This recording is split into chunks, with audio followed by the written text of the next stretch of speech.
Merhaba arkadaşlar. Restore Engine motor onarıcımızı kullandık. Yağına kattık. Motorumuzu bir 10-15 dakika kadar çalıştırdık. Ve stop ettik. Bujilerini söktük. Bujilerini söktükten sonra birinci silindire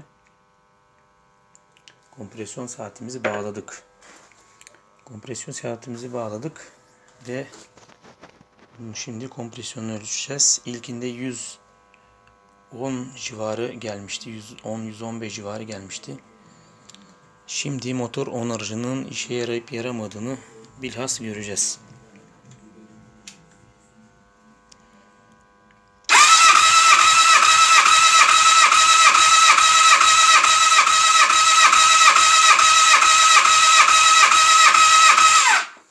Evet arkadaşlar. Anca 120 PSI geldi. İkinci silindire geçiyoruz. Evet arkadaşlar, ikinci silindire bağladık. Fabrika değerlerine göre maksimum 114 PSI yeter, yani yeterliymiş. Maksimum dediğime bakmayın. Minimum 114 PSI. İkinci silindir startını veriyoruz.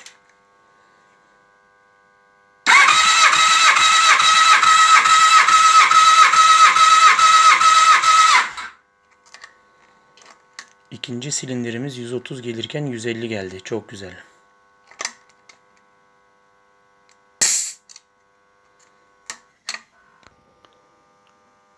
Üçüncü silindir motor kompresyonu. Bu da ya 130 ya da 140 gelmişti. Bir bakalım bu sefer bu defa kaç gelecek.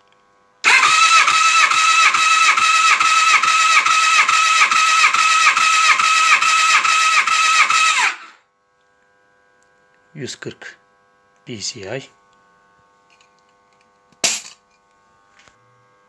Evet arkadaşlar, son dördüncü silindirimizin kompresyon testini yapacağız. Bir önceki testte 150 gelmişti.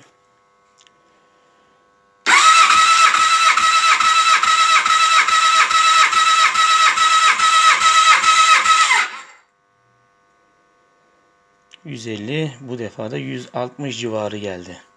Yani sonucu bu ki Restore motor onarıcı belki uzun vadede daha işler başaracağına inanıyorum. Bu 10-15 dakikalık yağın karışmasıyla, motorun içine nüfuz etmesiyle meydana gelen bir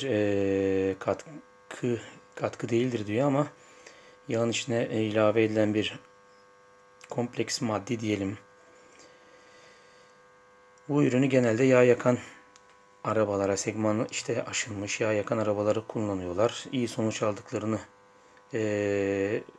gözlemlemişler arkadaşlar. Ben de denemek istedim. Benim motorum şu an yağ yakma şeyinde değil. Daha yağ yakmıyor ama yağ yakmadan önce bir atmakta fayda var diye düşündüm.